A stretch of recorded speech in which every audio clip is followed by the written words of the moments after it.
घेऊ. काय मागतात डॉक्टर आंबेडकर? डॉक्टर आंबेडकर हे एकमेव प्रतिनिधित्व राऊंड टेबल कॉन्फरन्सने सांगितलं पाहिजे लोकांना, ज्यावेळी औपनिवेशिक स्वराज्य मागितलं जात होतं, मगा शब्द आठवला नाही, डोमिनियन स्टेटस, औपनिवेशिक स्वराज्य मागण्यासाठी सगळे भारताचे प्रतिनिधी त्या सभेमध्ये गेलेले होते, राऊंड टेबल कॉन्फरन्स गेले. त्यावेळी doctor Ambedkar we want government of the people by the people for the म्हणतात, संपूर्ण स्वराज्याची मागणी करतात. एकमेव प्रतिनिधी त्या प्रदेशमध्ये संपूर्ण स्वराज्याची मागणी करतात. त्या स्वराज्यामध्ये डेमोक्रेसी मागतात. त्या स्वराज्यामध्ये government of the people by the people for the people म्हणजे डेमोक्रेसी मागतात. आणि या डेमोक्रेसीमध्ये पददलितांना सत्तेत भागीदारी मागतात. त्याकरता हे स्टेटमेंट आहे. या डेमोक्रेसीमध्ये पददलितांना सत्तेत भागीदारी मागतात. आणि मग चर्चा झाल्या. पहिल्या राऊंड टेबल कॉन्फरन्समध्ये डॉक्टर आंबेडकरांनी प्रयास केले आणि वातावरण असं झालं की अस्पृश्य हे पॉलिटिकल मायनॉरिटीज आहेत, पददलित पॉलिटिकल मायनॉरिटीज आहेत, अन्य पॉलिटिकल मायनॉरिटीजना जे संविधानिक आरक्षण संरक्षण आहेत ते यांनाही मिळावं.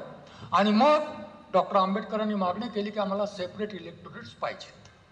विस्तारात जाणार नाही मी, सेपरेट इलेक्टोरेट्स पाहिजेत. जवळपास ती मागणी मान्य व्हायला आली. तिथे निर्णय झाला नाही. सेकंड कॉन्फरन्स 1931ला झाली. त्यावेळी पहिल्या कॉन्फरन्समध्ये काँग्रेस अनुपस्थित होती. गांधीजी आले. त्याच्या आधी गांधीजींची डॉक्टर आंबेडकरांची मुंबईला भेट झाली. गांधीजींनी सेपरेट इलेक्टोरेटचा प्रस्ताव तिथेच नाकारला.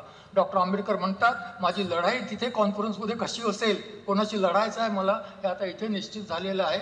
आणि अशा पद्धतीने आंबेडकर आणि गांधी कॉन्फरन्समध्ये जातात. सर्व प्रयास केल्यानंतरही गांधी म्हणतात की मी याला विरोध करतो, स्वतंत्र मतदारसंघ पददलितांना अस्पृश्यांना देणार नाही. त्याच्या पाठीमागे धार्मिक कारण आहे. देणार नाही कारण दिले तर हा समाज हिंदू धर्मापासून तुटून जाईल. मला हिंदू धर्माचं विभाजन करणं शक्य नाही, माझा प्राण गेला तरी. आणि त्यामुळे ते विरोध करतात. विरोध केल्यावरही शेवटी निर्णय होतो. आणि मग जो निर्णय होतो त्याला आपण कम्युनल अवॉर्ड म्हणतो, सांप्रदायिक निवाडा म्हणतो. अस्पृश्यांना पददलितांना स्वतंत्र मतदारसंघ मिळतात. 1932 येरवड्यात गांधी आमरण उपोषण करतात. ज्या गांधींनी मला प्रधानमंत्र्याचा निर्णय मान्य असेल या डॉक्युमेंटवर सही केल्यानंतरही प्रधानमंत्र्याने निवाडा दिल्यानंतर उपोषणाला गांधी बसतात.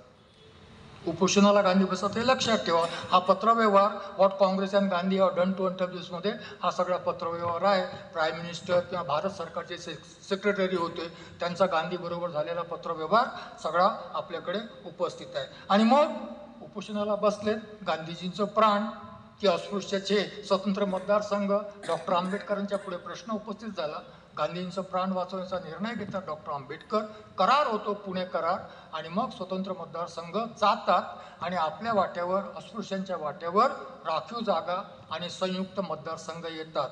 हे सगळं झालं. गांधींचे प्राण वाचवले वगैरे वगैरे, आम्ही तुमचे फार आभारी आहोत हे झालं. परंतु काँग्रेस आणि गांधी हा पराभव कधीच विसरले नाहीत.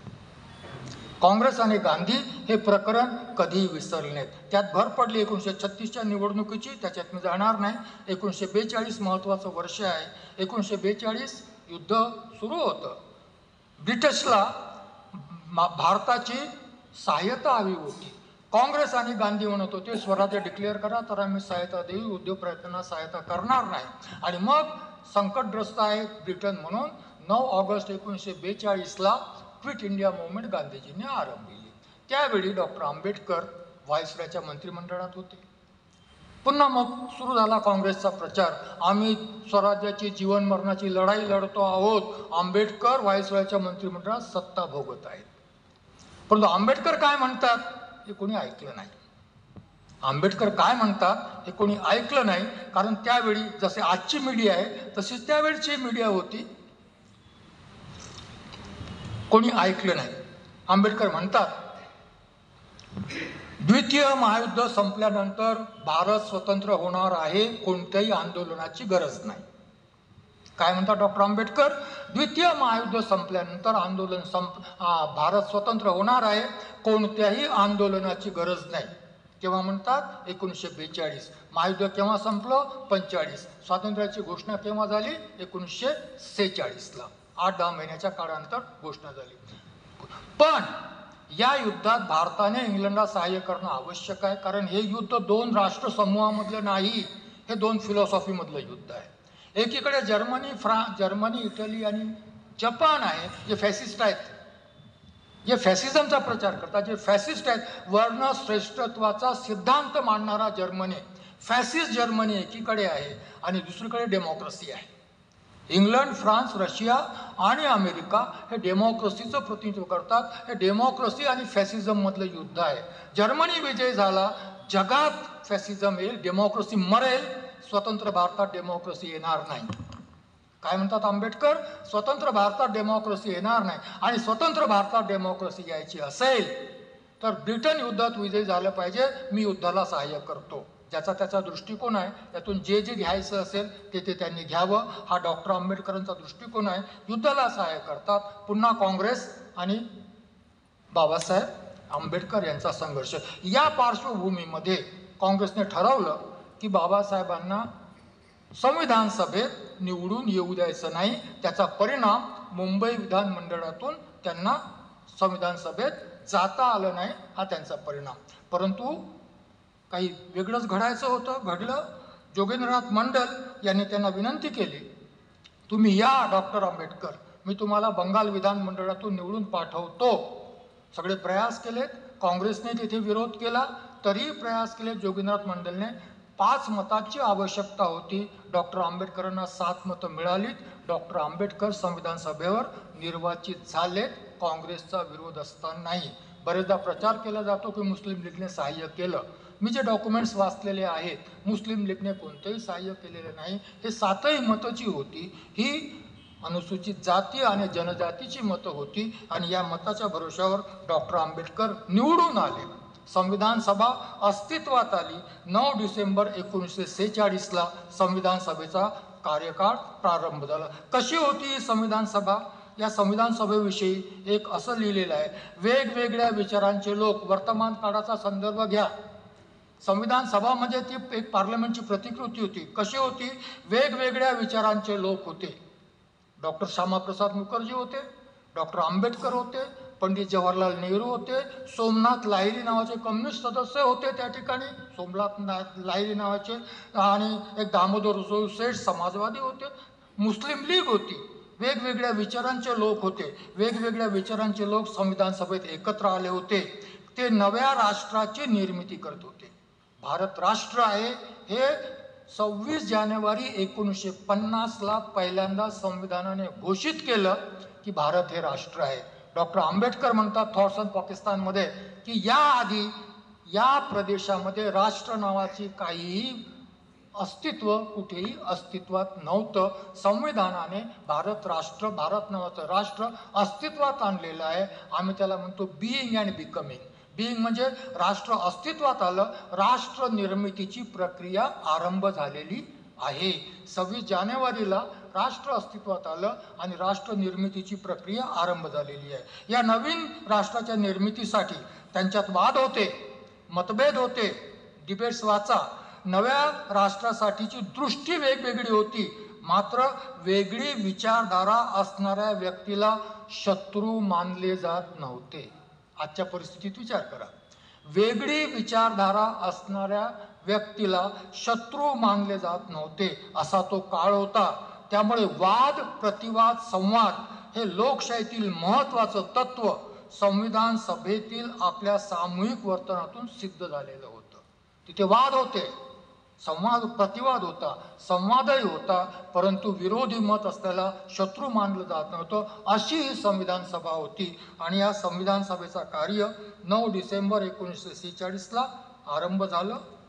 संविधानाच्या निर्मितीच्या प्रक्रियेसाठी संविधान सभेने संसदीय प्रणाली स्वीकारलेली होती. संसदेत जशा प्रकारचा कारभार चालतो त्याच पद्धतीने संविधान सभेचा कारभार चालेल, संविधान सभेची सगळी प्रक्रिया चालेल, अशा प्रकारची ती प्रक्रिया होती.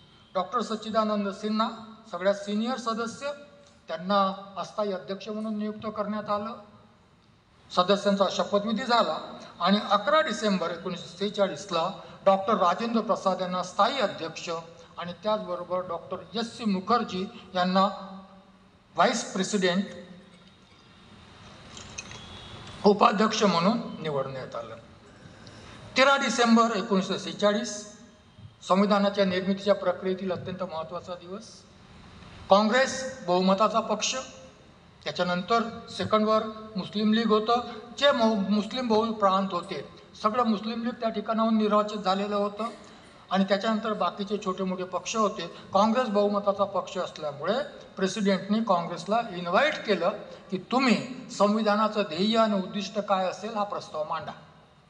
कशाच्या आधारावर आपण संविधान निर्माण करणार आहोत, कशासाठी आपण संविधान निर्माण करतो, संविधानाचा मूळ आधार बनणारा ध्येय आणि उद्दिष्टाचा प्रस्ताव मांडण्याकरता पंडित जवाहरलाल नेहरूंना आमंत्रित करण्यात आलं. पंडित जवाहरलाल नेहरूंनी प्रस्ताव मांडला. त्या प्रस्तावातील 2-3 गोष्टी मी तुम्हाला सांगतो, महत्त्वाच्या आहेत. India will be independent sovereign republic. Bharat हा स्वतंत्र सार्वभौम गणराज्य असेल. Where in all power and authority of sovereign independent India are derived from the people. लोक हे सत्तेचे स्रोत असतील आणि शासन प्रशासन लोकांपासून सत्ता प्राप्त करेल, लोकांना उत्तरदायी असेल, लोक हे सत्तेचे स्रोत असतील. आणि मग काही अधिकार, काही हक्कांचा उल्लेख आहे. Justice, socio economic, political, equality of status and opportunity, freedom of thought, expression, belief, faith, worship, vocation, association and action. अशा प्रकारे तो प्रस्ताव नेहरूंनी मांडला. बरंचसं साम्य दिसतं या प्रस्ताव आणि उद्देशिकेमध्ये, परंतु या 2 गोष्टी भिन्न आहेत. नंतर आपण त्याचा विचार करूया. प्रस्ताव मांडला, संविधान सभेचं काम सुरू झालं. परंतु दरम्यानच्या काळामध्ये जिना आणि मुस्लिम लीग म्हणायला लागली, एकतर आमच्या अटी मान्य करा, नाहीतर आम्हाला पाकिस्तान द्या, आम्ही येत नाही संविधान सभेमध्ये. मुस्लिम लीगने संविधान सभेवर बहिष्कार टाकला, मुस्लिम लीग आली नाही. आणि मग बॅरिस्टर जयकर नावाचे गृहस्थ होते, त्यांनी या प्रस्तावावर, नेहरूंच्या प्रस्तावावर संशोधन प्रस्ताव मांडला. आणि त्यांनी असं म्हटलं, ही संविधान सभा भारताची संविधान सभा आहे, ही संविधान सभा भारताकरता संविधान निर्माण करते आहे, संपूर्ण भारताचं प्रतिनिधित्व पाहिजे. मुस्लिम लीग जर या संविधान सभेत नसेल तरी संविधान सभा भारताचं प्रतिनिधित्व करते असं म्हणता येणार नाही. त्यामुळे तुम्ही मुस्लिम लीगशी चर्चा करा, काँग्रेसने चर्चा करावी, त्यांना इथे आणण्याचा प्रयत्न करावा. तोपर्यंत या प्रस्तावावरची चर्चा स्थगित ठेवण्यात यावी. तोपर्यंत या प्रस्तावावरची चर्चा स्थगित ठेवण्यात यावी. संसदेची कार्यप्रणाली, संशोधन मांडलं गेलं, मूळ प्रस्ताव आणि संशोधन प्रस्तावावर चर्चा सुरू झाली. आणि मग 17 डिसेंबर 1946ला डॉक्टर B.R. आंबेडकर यांना संविधान सभेत भाषण देण्यासाठी आमंत्रित करण्यात आलं. तो मूळ प्रस्ताव नेहरूंचा आणि जयकरांचं संशोधन याच्यावर भाषण देण्याकरता आमंत्रित करण्यात आलं. त्यावेळची परिस्थितीचं कधी कधी वर्णन केलं जातं, संविधान सभा डिबेट्समध्ये नाही आहे ते वर्णन केलं जातं. जो माणूस नको होता तो माणूस येऊन बसला, काँग्रेसला नको होता तो माणूस संविधान सभेत येऊन बसला. आता बोलणार आणि तेही नेहरूच्या प्रस्तावाला विरोध करणार, जयकरांच्या प्रस्तावाचं समर्थन करणार. बोलू द्यावं की बोलू देऊ नये असा काँग्रेसचे लोक विचार करत होते. बोलू द्यावं की बोलू देणं, त्याला होस्टाईल ॲटमॉस्फिअर आपण म्हणतो, त्या होस्टाईल ॲटमॉस्फिअरमध्ये डॉक्टर आंबेडकर बोलण्यासाठी उभे राहिले. म्हणतात, अध्यक्ष महोदय, मी वक्त्यांची यादी पाहत होतो आणि ती यादी एवढी मोठी आहे की माझा नंबर उद्या किंवा परवा लागेल असं मला वाटलं. तुम्ही आजच मला आमंत्रित केलं आणि मी अनप्रिपेअर्ड आहे, पण तरी आता तुमचा आदेश आहे तर मी बोलतो. आणि त्या वातावरणात डॉक्टर आंबेडकर बोलायला उभे राहिले. त्या संपूर्ण भाषणामध्ये पददलित शब्द नाही आहे, त्यांच्याविषयी एक शब्द नाही बोललेत. प्रस्तावावर फक्त त्यांनी एक टीका केली की या प्रस्तावामध्ये अधिकारांचा उल्लेख आहे, हक्कांचा उल्लेख आहे, परंतु या हक्काच्या संरक्षणाचा कोणताही उल्लेख नाही, निरर्थक आहे ते हक्क. जोपर्यंत त्या हक्काच्या संरक्षणाच्या हमीची व्यवस्था केली जात नाही तोपर्यंत त्या हक्कांना काही अर्थ नसतो, एवढीच टीका केली. आणि बाकी मग जयकरांच्या प्रस्तावासंबंधी बोलले. डॉक्टर आंबेडकर म्हणतात की हा देश आमचा आहे, हे राष्ट्र आमचं आहे. कोणत्याही व्यक्तीच्या प्रतिष्ठेपेक्षा, कोणत्याही नेत्याच्या प्रतिष्ठेपेक्षा, कोणत्याही पक्षाच्या प्रतिष्ठेपेक्षा देश मोठा आहे, देशाची प्रतिष्ठा मोठी आहे. आपण या ठिकाणी देशासाठी संविधान निर्माण करायला आलोत. सर्व आमच्या प्रतिष्ठा ज्या काही असतील, व्यक्ती, पक्ष, हे जे काही असतील आमचे भेद, हे भेद आम्ही बाजूला ठेवले पाहिजेत आणि देशाच्या संविधानाच्या निर्माणासाठी आम्ही प्रयास केले पाहिजेत. दुसरं डॉक्टर आंबेडकर म्हणतात,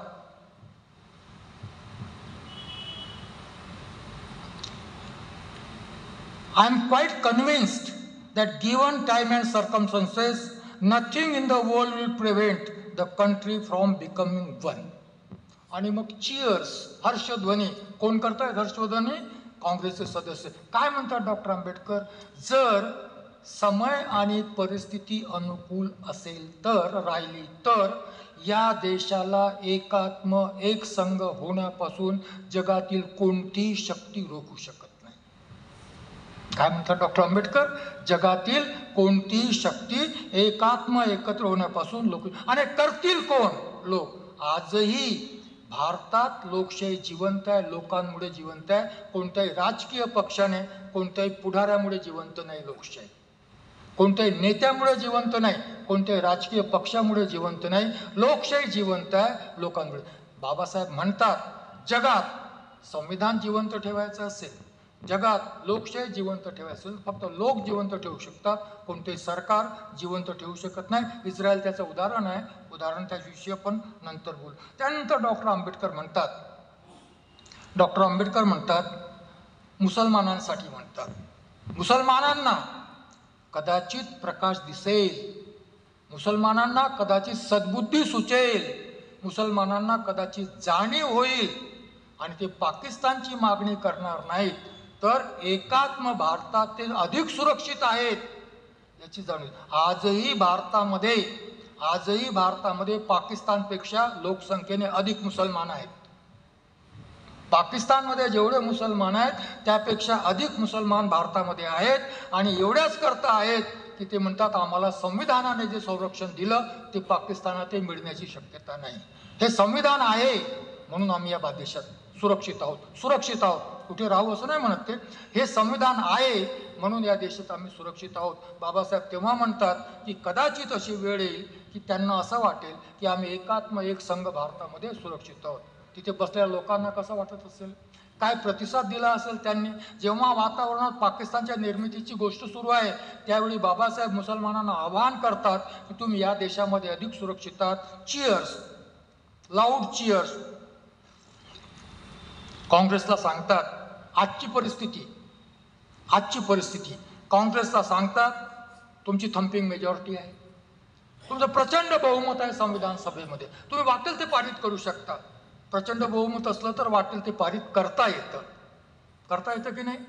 प्रचंड बहुमत असलं तर हवं ते पारित करता येतं. ते संविधानिक आहे की नाही आहे माहीत नाही, परंतु पारित करता येतं.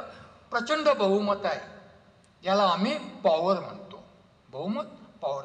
You have a power but you have to show the wisdom also. तुम्हाला सुज्ञताही प्रदर्शित करावी लागेल. साधारणपणे सत्ता आणि शुद्धता सोबत जात नाहीत, पॉवर अँड विजडम सोबत जात नाहीत. पण सत्ता आणि सुज्ञता सोबत असण्याची आवश्यकता आहे. कारण तुम्हाला देश एक संघ ठेवायचा असेल तर सत्तेच्या जोरावर कोणताही प्रस्ताव पारित न करता तुम्हाला डायलॉग करावा लागेल, संवाद साधावा लागेल. त्याच्यात अपयश आलं तर तुम्ही तुमच्या बहुमताच्या आधारावर प्रस्ताव पारित करू शकाल.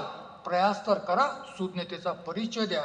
आणि शेवटी मग डॉक्टर आंबेडकर म्हणतात, let us prove by our conduct. कोणाला म्हणतात? संविधान सभेला म्हणतात, let us prove by our conduct that if this assembly has arrogated to itself sovereign power, it is prepared to exercise that power with wisdom. संविधान सभेला जी शक्ती मिळालेली आहे, संविधान सभेला जो अधिकार प्राप्त झालेला आहे, तो अधिकार संविधान सभा सुज्ञतेने वापरण्यास प्रवृत्त आहे, तयार आहे. हे आम्ही आमच्या आचरणाने सिद्ध करूया असं संविधान सभेला आवाहन करतात. आणि डॉक्टर बाबासाहेब आंबेडकर या ठिकाणी भाषण समाप्त करतात. संपूर्ण वातावरण बदललेलं असते. संपूर्ण वातावरण बदललेलं असते आणि मग या एका भाषणाचा परिणाम आपल्याला पुढच्या प्रगतीमध्ये दिसतो. संविधानाच्या निर्माणाच्या प्रक्रियेमध्ये एक अत्यंत पॉझिटिव्ह मत डॉक्टर आंबेडकरांविषयी एक अत्यंत पॉझिटिव्ह मत संविधान सभेचं होतं. डॉक्टर आंबेडकरही संविधानाच्या निर्माणाकरता योगदान देण्याकरता तिथे आलेत. इतरांनाही संविधानाच्या निर्मितीत योगदान पाहिजे होतं आणि मग अशा पद्धतीने ते पहिलं भाषण झालं आणि इतिहास पुढचा आहे. संविधानाच्या निर्मितीच्या प्रक्रियेमध्ये असा विचार केला संविधान सभेने की संविधानात कोणकोणत्या विषयाचा समावेश असावा याची आपण विषयाची सूची बनवूया. प्रत्येक विषयासाठी एक समिती स्थापन करूया. त्या समितीला आदेश देऊया की समितीने त्या विषयावर चर्चा करावी, त्यावर अहवाल तयार करावा, त्यावर शिफारशी द्याव्यात, ज्या शिफारशी कदाचित संविधानामध्ये उपयोगी पडतील, संविधानात लिहिल्या जातील. अशी प्रक्रिया स्वीकारली. 2 प्रकारची प्रक्रिया, समिती, चर्चा, अहवाल, शिफारसी. त्या समिती, अहवाल आणि शिफारशी संविधान सभेत मांडल्या जातील. संविधान सभा त्याच्यावर डिस्कस करेल, चर्चा करेल, परिष्कृत करेल, संशोधन करेल, स्वीकारेल, अस्वीकृत करेल. फायनल प्रॉडक्ट संविधानाच्या निर्मितीसाठी उपयोगात येईल अशा प्रकारची ही प्रक्रिया स्वीकारण्यात आलेली होती. 23 समित्या स्थापन करण्यात आलेल्या होत्या. उल्लेख आहे 23 समित्या. त्यापैकी 18 समित्यांवर डॉक्टर सदस्य होते. डॉक्टर बाबासाहेब आंबेडकर 18 समित्यांवर सदस्य होते. ज्यांना संविधान सभेत प्रवेश नाकारण्यात आला होता त्या डॉक्टर आंबेडकरांना 18 समित्यांवर सदस्य म्हणून नियुक्त करण्यात. किती कॉन्ट्रीब्युशन केलं असेल डॉक्टर आंबेडकरने? तिथे असं बसले होते का भाऊ डॉक्टर आंबेडकर? असे नव्हते, बोलले असतील. किती कॉन्ट्रीब्युशन केलं असेल त्या माणसाने, कल्पना करा. एवढंच नाही, बहुतांश समित्याचे अध्यक्ष सरदार पटेल, नेहरू किंवा राजेंद्र प्रसाद होते आणि परंतु जेव्हा हे अनुपस्थित राहायचे किंवा डॉक्टर आंबेडकरांना संविधान सभेत त्या समितीचा अहवाल प्रस्तुत करायला सांगितलं जात होतं, डॉक्टर आंबेडकर अहवाल प्रस्तुत करत होते, डॉक्टर आंबेडकर शिफारसी प्रस्तुत करत होते, शिफारसी मानवून घेत होते संविधान सभेकडून. म्हणजे 2 प्रकारचे योगदान, समितीमध्ये योगदान आणि जनरल असेंब्लीमध्येही योगदान. अशा प्रकारचं डॉक्टर आंबेडकरांचं या समित्यांच्या माध्यमातून योगदान होतं. समित्या जशी नाव आहेत, फंडामेंटल राईट्स कमिटी, अल्पसंख्याकचे हक्क समिती, संघीय संविधान सभा समिती, संघीय संविधान समिती, अशा प्रकारच्या या समित्या होत्या. दरम्यानच्या काळात काय झालं की भारताच्या फाळणीची घोषणा झाली. आपण सगळं जाणतो, भारताच्या फाळणीची घोषणा झाली आणि घोषणा झाल्यावर डॉक्टर आंबेडकर ज्या प्रदेशाचं प्रतिनिधित्व करत होते, पूर्व बंगालमधील खुलना आणि जेसोर, तो प्रदेश पाकिस्तानात जाईल असं घोषित झालं. फाळणी झाली, तो प्रदेश पाकिस्तानात गेला आणि मग जे प्रदेश पाकिस्तानात गेले त्या प्रदेशाचं प्रतिनिधित्व करणारे जेवढे सदस्य संविधान सभेत होते त्यांचं सदस्यत्व ऑटोमॅटिक रद्द झालं, कारण भारतीय संविधान सभेमध्ये त्यांची गरज नव्हती. डॉक्टर आंबेडकर 3 जुलै 1947 ते 11 जुलै 1947 पर्यंत संविधान सभेचे सदस्य नव्हते. 3 जुलै 1947 ते 11 जुलै 1947 पर्यंत संविधान सभेचे सदस्य नव्हते. पुन्हा आता काय तर पुन्हा आता डॉक्टर आंबेडकर संविधान सभेत हवेत, ही काँग्रेसची गरज झाली. डॉक्टर आंबेडकर संविधान सभेत पत्रव्यवहार आहे. 30 जून 1947 डॉक्टर राजेंद्र प्रसाद तत्कालीन मुंबई राज्याचे मुख्यमंत्री BG खेर यांना पत्र लिहितात, we need the services of doctor Ambedkar for framing the constitution. Please see that he is being elected unopposed. अविरोध निवडून येतील याची व्यवस्था तुम्हाला करावयाची आहे मुंबई विधानमंडळातून. ज्या विधानमंडळातून प्रवेश नाकारण्यात आला त्याच विधानमंडळाला सूचना दिली जाते, कारण जयकरांनी राजीनामा दिलेला होता आणि मुंबई विधानमंडळाची एक जागा रिकामी झालेली होती आणि म्हणून तिथून अविरोध निवडून येतील याची व्यवस्था करा असं राजेंद्र प्रसाद लिहितात. पटेलांविषयी आपण खूप बोलतो. पटेलांनी 3 जुलैला पत्र लिहिलं आणि ते मावळणकरांना लिहिलं. मावळणकर त्यावेळी विधानमंडळाचे अध्यक्ष होते. त्यांना लिहिलं की please see that he gets unopposed elected. हे अविरोध निवडून येतील, कारण आम्हाला त्यांच्या सेवांची अनिवार्यतः गरज आहे. ते निवडून येतील. डॉक्टर आंबेडकरांनी नॉमिनेशन फॉर्म भरला आणि 14 जुलैला त्यांचा पुन्हा शपथविधी झाला. ते पुन्हा संविधान सभेत आले. हे मी एवढ्याकरता आवर्जून सांगतोय, ही एक प्रक्रिया आहे. या बाबतीत कोणीही कोणावर उपकार केलेले नाही आहेत. डॉक्टर आंबेडकरांवर आम्ही सुचवलं म्हणून डॉक्टर आंबेडकर पहिल्यांदा गेले तर दुसऱ्यांदा गेले, अशी काहीही प्रक्रिया नाही आहे. आणि हे सर्व मी तुमच्या पुढे जे मांडतोय हे संविधान सभा डिबेट्स या अधिकृत डॉक्युमेंट्समधून मी मांडतोय. बऱ्याचदा बाहेर सांगितलं जातं, चर्चिलने काहीतरी सांगितलं असेल, याने सांगितलं असेल, गांधींनी नेहरूला सूचना केलेली असेल. असं काही झालं नाही. सूचना करायचीच असती. माझा एकच आर्ग्युमेंट लक्षात ठेवा, सूचना करायचीच असती तर ती 1946ला करायला पाहिजे होती. नंतरचं काय आवश्यकता आहे? 1946ला मुंबई विधानमंडळातून जर निवडून गेले नाही डॉक्टर आंबेडकर, याचा अर्थ त्यांनी निवडून जावं याकरता कोणीही मदत केलेली नाही. हे क्लिअर आहे, हे लॉजिकली क्लिअर आहे. कोणीही मदत केली नाही. जोगींद्रनाथ मंडल नसते तर कदाचित डॉक्टर आंबेडकर संविधान सभेमध्ये जाऊच शकले नसते. हा इतिहास आहे, असते नसते हा भाग वेगळा आहे. हे मी एवढ्याकरता आवर्जून सांगू इच्छितो की जे प्रवाद आहेत, जे मिथक प्रकाशित केले जातात, गांधींनी सांगितलं म्हणून ते काय मसुदा समितीत गेले वगैरे वगैरे, nothing. He proved himself that he is capable of that. स्वतःच्या क्षमतेनुसार ते गेले. एक सांगायचं विसरलो तुम्हाला मी, 1930 ते 32 जी राऊंड टेबल कॉन्फरन्स झाली ती तुम्हाला मला स्वतंत्र मतदारसंघ देण्याकरता नव्हती. तो एक छोटासा इश्यू होता. ती कॉन्फरन्स स्वतंत्र म्हणजे परतंत्र भारतासाठी एक संविधान निर्माण करण्यासाठी होती, ज्याला गव्हर्नमेंट ऑफ इंडिया ॲक्ट 1935 म्हणतात. आणि त्या आधारावर भारताचं शासन प्रशासन चालावं आणि औपनिवेशिक स्वराज्याची रचना त्या माध्यमातून अस्तित्वात यावी, यासाठी जो कायदा झाला त्याला कॉन्स्टिट्यूशन ऑफ इंडिया म्हणतात. तो ब्रिटिश पार्लमेंटने केलेला कायदा होता. आणि मग या एक म्हणून तुम्हाला माझं आवर्जून निवेदन आहे की तुम्ही राऊंड टेबल कॉन्फरन्स पूर्ण डॉक्युमेंट वाचा. फक्त तेवढं स्वतंत्र मतदारसंघ तेवढं वाचू नका. व्हॉट काँग्रेस अँड गांधी डनमध्ये दिलेलं आहे ते फार अपूर्ण आहे. पूर्ण डिबेट्स वाचा. त्यामध्ये तुम्हाला असं दिसेल की ब्रिटिश पार्लमेंट डॉक्टर आंबेडकरांना निवेदन करते की हा कायदा तयार करण्यासाठी, म्हणजे हे कॉन्स्टिट्यूशन तयार करण्यासाठी वी नीड युअर सर्व्हिसेस. ती कॉन्स्टिट्यूशन 1935ची तयार करण्याकरता डॉक्टर आंबेडकरांचं मोठं योगदान आहे. तिथे त्यांनी प्रस्थापित केलं की मी संविधानाचा ज्ञाता आहे.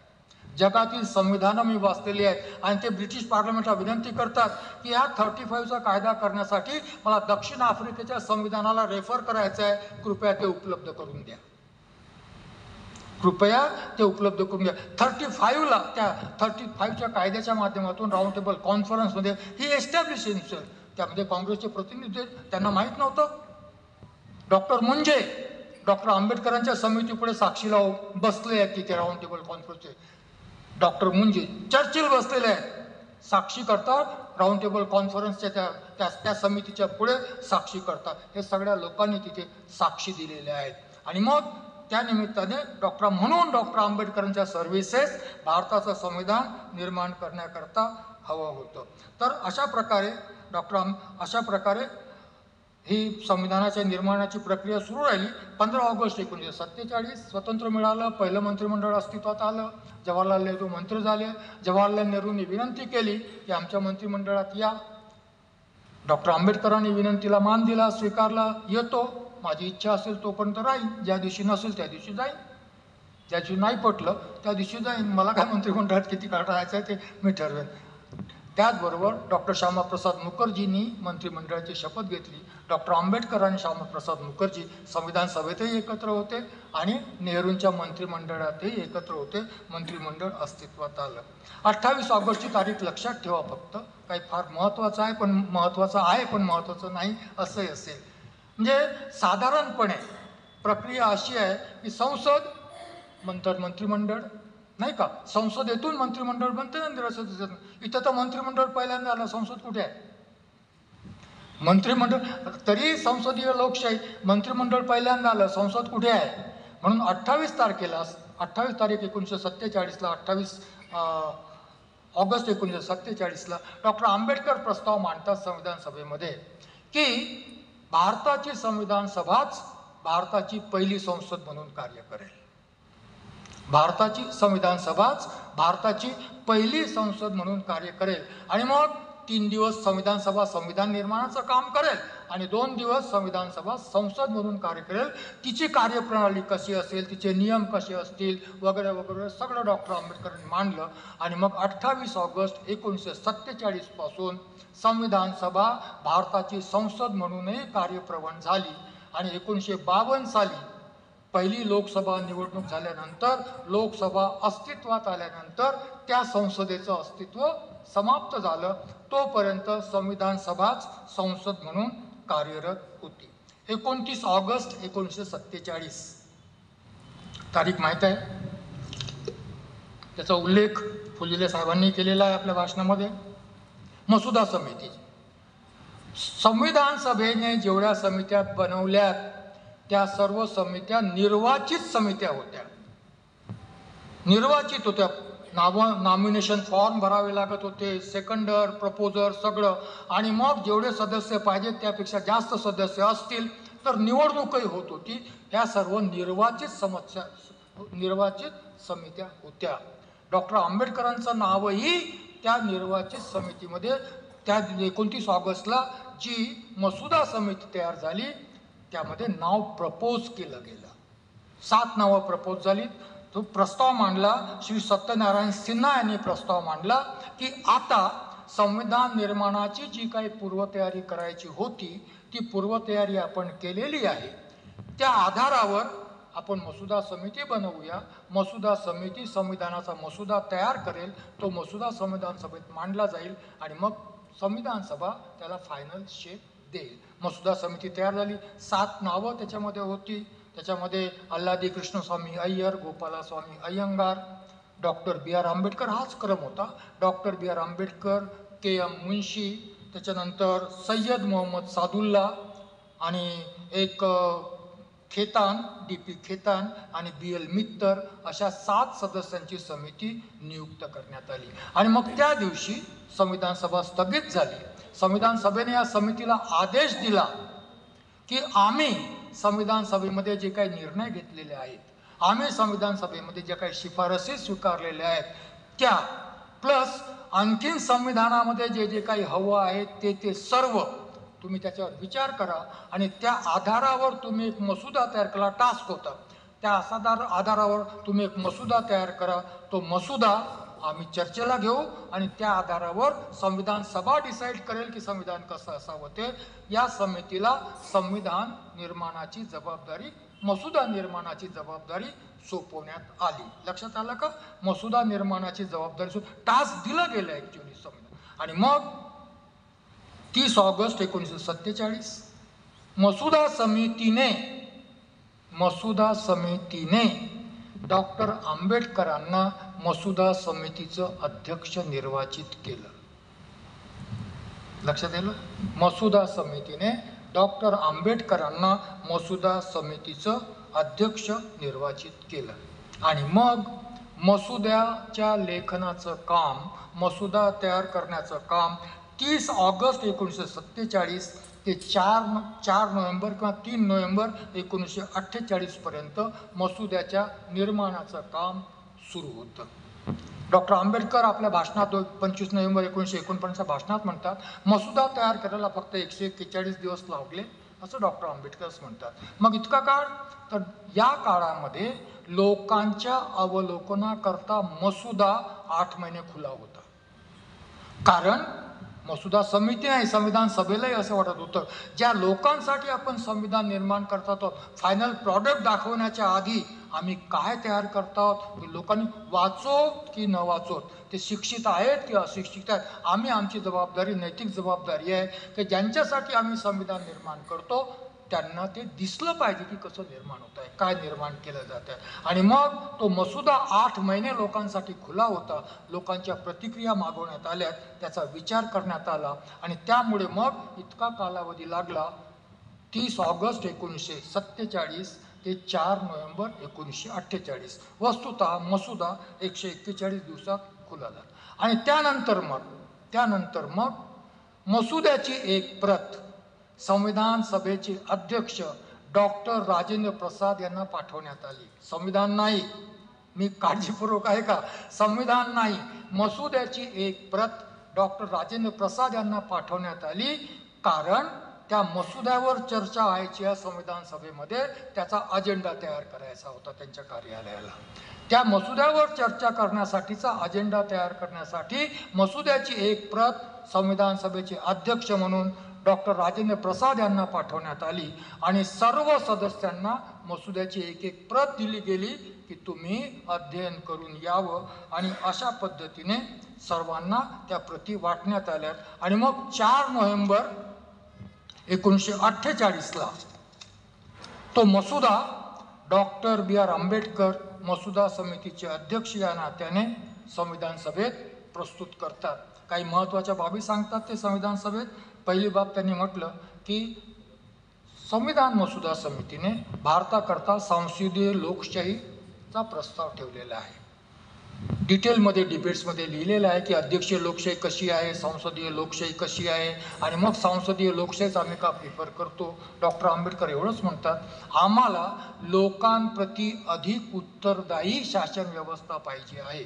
लोकांप्रती अधिक उत्तरदायी शासन व्यवस्था पाहिजे. आता किती उत्तरदायी आहे माहीत नाही, कारण मणिपूरला दंगल झाल्यावर प्रधानमंत्र्यांनी लोकसभेत निवेदन करण्यासाठी अविश्वासाचा प्रस्ताव आणावा लागतो. एवढे आमचे प्रतिनिधी लोकांप्रती उत्तरदायी आजचे. पण तेव्हा डॉक्टर आंबेडकरांचं एक स्वप्न होतं की मला अशी व्यवस्था निर्माण करायची आहे जी लोकांप्रती अधिक उत्तरदायी असेल, स्थायी कमी असली तरी चालेल, संसदेत बहुमत नसल्यावर सरकारला राजीनामा द्यावा लागला तरी चालेल, अध्यक्षीय प्रणालीमध्ये 4 वर्ष अध्यक्षाला राजीनामा द्यावा लागत नाही, काढलं जात नाही, त्याला स्टेबिलिटी अधिक आहे, रिस्पॉन्सिबिलिटी कमी आहे असं म्हटलं जातं. डॉक्टर आंबेडकर म्हणतात रिस्पॉन्सिबिलिटी मोर, स्टेबिलिटी लेस चालेल ती व्यवस्था, कारण अशी परफेक्ट व्यवस्था नाही की जिथे स्टेबिलिटी आणि रिस्पॉन्सिबिलिटी याचं संतुलन आहे, अशी व्यवस्था नाही. म्हणून मी संसदीय लोकशाही पसंत करतो.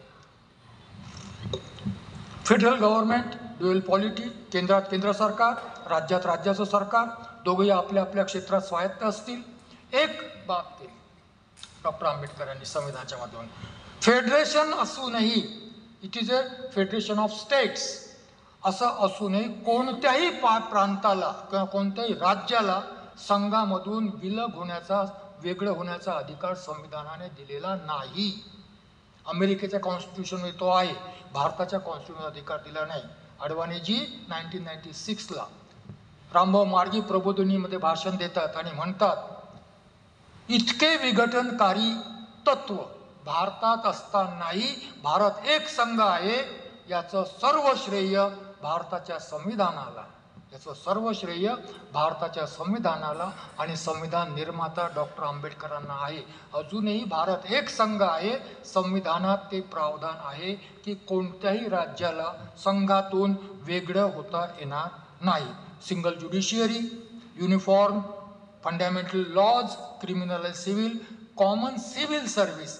आणि मग डॉक्टर आंबेडकर फंडामेंटल राईट्स विषयी सांगतात, doctor Ambedkar directive principles विषयी सांगतात. आणि मग अशा पद्धतीने ते सांगतात डायरेक्ट टू प्रिन्सिपल्स आणि फंडामेंटल राईट्स. फंडामेंटल राईट्सचा अर्थ असा आहे की फंडामेंटल राईट्सला इतिहास आहे. 1927चं डॉक्टर बाबासाहेब आंबेडकरांचं 25 डिसेंबर 1927चं भाषण तुम्ही वाचलेलं असेल. त्याच्यामध्ये फंडामेंटल राईट्सचा उल्लेख आहे आणि तो उल्लेख फ्रान्सच्या 1789च्या क्रांतीमधून त्यांनी तो घेतलेला आहे. फ्रान्सच्या 1789च्या क्रांतीमध्ये मानवाधिकाराचा जाहीरनामा घोषित झालेला होता. त्यानंतर अमेरिकेचा जाहीरनामा आहे. त्यानंतर 1948ला युनायटेड नेशन्सने मानवाधिकाराचा जाहीरनामा घोषित केला आणि भारतामध्ये संविधानामध्ये ते मूलभूत हक्क आलेत. मूलभूत हक्काविषयी असं म्हटलं जातं की जन्मसिद्ध हक्क आहेत. माणूस जगामध्ये कुठेही जन्माला येवो त्याला हे जन्माने प्राप्त होतात, त्या हक्कांना फंडामेंटल राईट्स म्हणतात. कुठलाही असो तो जगात त्यांना नॅचरल राईट्स म्हणतात, फंडामेंटल राईट्स म्हणतात. मग आम्ही म्हणतो संविधानाने दिले, आम्ही म्हणतो राज्याने दिले. तर मग त्याचा अर्थ असा सांगितला जातो की नाही, संविधानाने दिलेले नाहीत, राज्याने दिले नाहीत, ते जन्मसिद्ध आहेत. मग संविधानाने काय केलं, त्यांना रेकग्नाइज केलं. संविधान काय करतं, त्यांना मान्यता देते. या देशाचे नागरिक म्हणून या तुमच्या हक्कांना संविधान मान्यता देत आहे आणि संविधान संरक्षणाची हमी देत आहे. संविधान काय मान्यता देत आहे आणि संरक्षणाची हमी देत आहे. फंडामेंटल राईट्स चालेल. डायरेक्ट टू प्रिन्सिपल्स विषयी वाद होता. फंडामेंटल राईट्सला जस्टिशिएबल राईट्स म्हणतात. म्हणजे जर फंडामेंटल राईट्स हे राज्याच्या विरुद्ध अधिकार आहेत असं मानलं जातं, राज्य अतिक्रमण करते त्या अधिकारावर. मग राज्याच्या अधिकारापासून संरक्षणाची हमी संविधानाने दिलेली आहे, त्याला फंडामेंटल राईट्स म्हणतो आपण, जस्टिसिएबल राईट्स म्हणतो. डायरेक्टिव्ह प्रिन्सिपलसुद्धा राईट्स आहेत, परंतु जस्टिसिएबल नाही, न्यायालयाच्या माध्यमातून लागू करता येत नाहीत. डॉक्टर आंबेडकरांना प्रश्न विचारला होता, कशा करता ठेवलेत. जर हे लागूच करता येत नाही तर या अधिकाराचा उपयोग काय, हे ठेवले कशा करता. डॉक्टर आंबेडकर म्हणतात, सरकार कोणतेही असो, सरकार कोणतेही असो, पण प्रत्येक सरकारने डायरेक्टिव्ह प्रिन्सिपल जर वाचले तर त्यातून एकच अर्थ ध्वनित होतो की प्रत्येक व्यक्तीला प्रतिष्ठित आजीविका उपलब्ध व्हावी. प्रत्येक व्यक्तीला प्रतिष्ठित आजीविका उपलब्ध व्हावी यासाठी सरकारने प्रयत्न करावे. त्यासाठी हे निर्देश आहेत, ज्याला आम्ही डायरेक्टिव्ह प्रिन्सिपल्स म्हणतो. आणि न्यायालयाच्या माध्यमातून लागू करता येत नसतील तरीही माझी अशी मान्यता आहे की जेव्हा लोकप्रतिनिधी लोकांकडे मत मागायला जातील तेव्हा लोक निश्चितच त्यांना विचारतील की तुम्ही डायरेक्टिव्ह प्रिन्सिपल्समध्ये काय केलं. लोकांना उत्तरदायी प्रतिनिधित्व असेल, लोकांच्या प्रति उत्तरदायी प्रतिनिधित्व असेल तर त्यांना डायरेक्टिव्ह प्रिन्सिपलची दखल घ्यावीच लागेल. आणि त्याकरता मी डायरेक्टिव्ह प्रिन्सिपल्स या ठिकाणी ठेवलेले आहेत. शेवटी डॉक्टर आंबेडकर म्हणतात, आपल्या सगळ्यांना माहीत आहे की संविधान कार्यप्रवण आहे, संविधान लवचिक आहे. शांततेच्या काळात आणि युद्धाच्या काळातही संविधान या देशाला एकात्म एक संघ ठेवू शकेल अशा प्रकारचं आहे. परंतु जर हे संविधान कार्यान्वित करताना काही विपरीत घडलं, हवं तसं घडलं नाही तर संविधान वाईट आहे असं म्हणू नका, राबवणाऱ्या व्यक्ती अक्षम आहेत, अधम आहेत असं म्हणावं लागेल. त्यांनी या भाषणामध्ये कॉन्स्टिट्यूशनल मॉरॅलिटीचा उपयोग केलेला आहे शब्द, संविधानिक नैतिकतेचा. त्यांचं म्हणणं असं आहे की बुद्धाच्या काळी लोकशाही डेमोक्रेसी होती, गणराज्य होतं, परंतु त्यानंतर 2000 वर्षात या देशाला लोकशाहीची परंपरा नाही. जर या देशात संविधान आणि लोकशाही जिवंत ठेवायची असेल तर संवैधानिक नैतिकता शिकवली पाहिजे लोकांना, लोकांना शिकवावं लागेल. संविधानिक नैतिकतेचा साधा अर्थ असा आहे की संविधान सर्वश्रेष्ठ आहे, संविधान सर्वोपरी आहे, संविधानाने निर्माण केलेल्या संस्था सर्वश्रेष्ठ आहेत, त्यांचा आदर करणं, त्यांच्याप्रती सन्मान दाखवणं आणि संविधानाच्या माध्यमातून गरज असेल तर त्यात संशोधन करणं, बदल करणं, या पद्धतीने हे संविधान जेव्हा राबवलं जातं तेव्हा त्याला संविधानिक नैतिकता म्हणतात. आणि डॉक्टर आंबेडकर म्हणतात की ही मुळात नसते, ही शिकवावी लागते आणि भारतासारख्या समाजामध्ये ही शिकवणं आवश्यक आहे. आज आम्ही जे वर्तन पाहतो आमच्या नेतृत्वाचं, आणि मग आम्हाला कधी कधी म्हणावं लागतं की संविधानिकदृष्ट्या अनैतिक वर्तन आहे. आणि मग अशा पद्धतीने डॉक्टर आंबेडकरांनी संविधानाचा मसुदा संविधान सभेत विचारासाठी मांडला. 5 नोव्हेंबर 1948 टी कृष्णमाचारीचा उल्लेख यांनी केलेला आहे, जे प्रस्थापित करतं की संविधानाचा मसुदा केवळ डॉक्टर आंबेडकरांनी एकट्याने लिहिला. तुम्ही जे सांगितलं तेच बरोबर आहे. एकाने राजीनामा दिला, एकाचा मृत्यू झाला, एक अमेरिकेत गेला, एक राज्याच्या राजकारणात गेला, 2 एक प्रकृती अस्वास्थ्यामुळे दिल्लीपासून दूर आलेच नाहीत सभेला. त्यामुळे एकट्या डॉक्टर आंबेडकरांनी तो मसुदा तयार केला. आणि मग टी कृष्णमाचारी म्हणतात, हे अधिकृत आहे बरं, हे डिबेट्समध्ये लिहिलेलं आहे, कारण टी कृष्णमाचारीचं भाषण आहे ते. The burden of drafting the constitution fall on Dr. Ambedkar, and I have no doubt that we are grateful to him. आम्ही त्यांच्याप्रती कृतज्ञता व्यक्त करतो for having achieved this task in a manner which is undoubtedly commendable. त्यांनी इतक्या उत्कृष्टपणे कार्य केलं, त्याबद्दल आम्ही संविधान सभेचे सदस्य त्यांच्याप्रती अनुग्रह, त्यांच्याप्रती आम्ही ही सगळी म्हणजे आपली कृतज्ञता व्यक्त करतो. आणि मग पहिल्यांदा कॉन्ट्रीब्युशन कुठे, तर समित्यांमध्ये, जनरल असेंब्लीमध्ये कॉन्ट्रीब्युशन. दुसरं महत्त्वाचं कॉन्ट्रीब्युशन त्यांनी मसुदा एकट्याने लिहिला. आणि तिसरं त्याच्यापेक्षा मोठं कॉन्ट्रीब्युशन पुढे आहे. संविधानाचा मसुदा मांडला गेला. प्रक्रिया अशी होती की डॉक्टर आंबेडकर संविधान समितीचे अध्यक्ष म्हणून संविधानाच्या मसुद्यातील अनुच्छेद संविधान सभेमध्ये मांडतील, त्याच्यावर भाष्य करतील. ज्यांना कोणाला संशोधन सुचवायचं असेल, डॉक्टर आंबेडकरांनी संशोधनं सुचवलेली आहेत आपल्याच मसुद्यावर. डॉक्टर आंबेडकरांनी संशोधनं सुचवलेली आहेत, संशोधन सुचवलं जाईल, संशोधनावर चर्चा होईल. मसूद त्या अनुच्छेदावर चर्चा होईल. चर्चेला डॉक्टर आंबेडकर उत्तर देतील.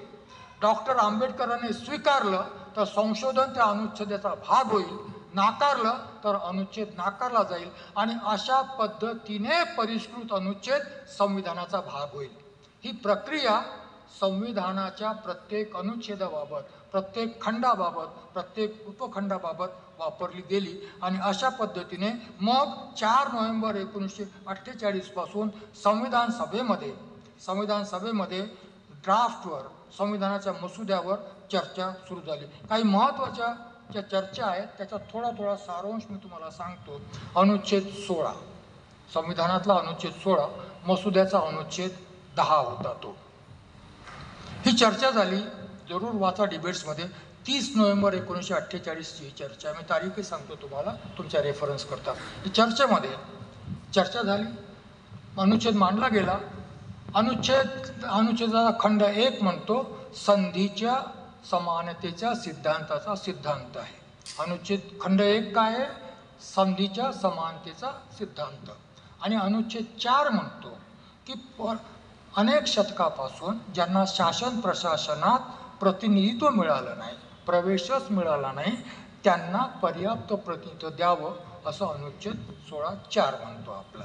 डॉक्टर आंबेडकर म्हणतात की या दोनमध्ये एकाला आपण सोशल जस्टिस म्हणू 16च्या, एकाला आपण राईट म्हणू, समानतेचा अधिकार म्हणू. या दोन्हीमध्ये संतुलन हवं असेल तर डॉक्टर आंबेडकर म्हणतात डिबेट्समध्ये त्यामध्ये की जर हे संतुलन हवं असेल तर reservation must be confined to minority of seats. काय म्हणतात doctor Ambedkar? Reservation must be confined to minority of seats.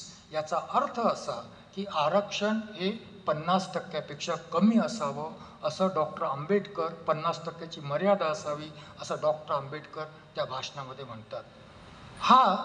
आणि मग सर्वोच्च न्यायालयात जेव्हा आरक्षणाचे मुद्दे गेलेत तेव्हा इंदिरा साहनी प्रकरणामध्ये, मराठा प्रकरणामध्ये हे कन्फर्म केलं गेलं की आरक्षण must be confined to minority. त्याच्या पाठीमागे ते भाषण वाचलं तर सगळी फिलॉसॉफी लक्षात येते. डॉक्टर आंबेडकरांचं म्हणणं असं आहे की मला या समाजामध्ये संविधानाच्या माध्यमातून संधीची समानता प्रस्थापित करावयाची आहे. डॉक्टर आंबेडकर उदाहरण देतात की संधीची समानता प्रस्थापित करावयाची असेल तर आरक्षणाची सीमा ही असावी. आणि मग ते 70%चं उदाहरण वगैरे देतात. ते डिटेलमध्ये तुम्ही वाचल्यावर तुमच्या ते लक्षात येईल. दुसरं महत्त्वाचं मी तुम्हाला सांगू इच्छितो अनुच्छेद 25, धर्म स्वातंत्र्याचा हक्क. त्याच्या आधी एक थोडंसं लिहिलेलं आहे, तेही वाचावं आपण, ते अधिक महत्त्वाचं मला वाटतं. कधी कधी सत्सद्विवेक बुद्धीचं स्वातंत्र्य, सत्सद्विवेक बुद्धीचं स्वातंत्र्य धर्माच्या स्वातंत्र्याला जोडलं तर ती श्रद्धा होते. सत्सद्विवेक बुद्धीचं स्वातंत्र्य बाजूला ठेवलं तर ती अंधश्रद्धा होते. सत्सद्विवेक बुद्धीचं स्वातंत्र्य बाजूला ठेवलं तर ती अंधश्रद्धा होते. तेही वाचावं आपण. फक्त धर्माचं स्वातंत्र्य वाचतो परंतु सत्सद्विवेक बुद्धीचं स्वातंत्र्यही त्यामध्ये नमूद केलेलं आहे. भारताच्या संविधानाचं वैशिष्ट्य आहे पाकिस्तानच्या निर्मितीनंतर धर्माच्या आधारावर राष्ट्र निर्माण झाल्यानंतर उर्वरित राष्ट्र हिंदू राष्ट्र घोषित करावं याच्यासाठी मागणी संविधान सभेतही झाली होती, संविधान सभेच्या बाहेरही ही मागणी झालेली होती. ते एक आव्हान होतं. तरी पाकिस्तान निर्माण झाल्यानंतरही या देशाचं बहुधार्मिक अस्तित्व, या देशाचं बहुसांस्कृतिक अस्तित्व कायम होतं. संविधानाच्या निर्मात्यांपुढे आव्हान होतं की धार्मिक विविधता असलेला देश, सांस्कृतिक विविधता असलेला देश, त्यांचं धार्मिक विविधता आणि सांस्कृतिक विविधता कायम ठेवून या देशात लोकशाही रुजवायची असेल, हा देश अखंड ठेवायचा असेल तर राज्य धर्मनिरपेक्ष असलं पाहिजे. जर राज्य धर्मनिरपेक्ष नसेल तर या देशात बहुधार्मिकता आणि बहुसंस्कृतता असलेल्या देशात लोकशाही जिवंत राहणार नाही, राष्ट्रही जिवंत राहणार नाही. पाकिस्तानचे तुकडे झाले 1971 साली. धर्म एकच होता परंतु आमची संस्कृती वेगळी आहे, आम्ही नाही राहत तुमच्याबरोबर. जगाच्या नकाशावरून युगोस्लेव्हियासारखा देश नष्ट झालेला आहे. कशाच्यामुळे?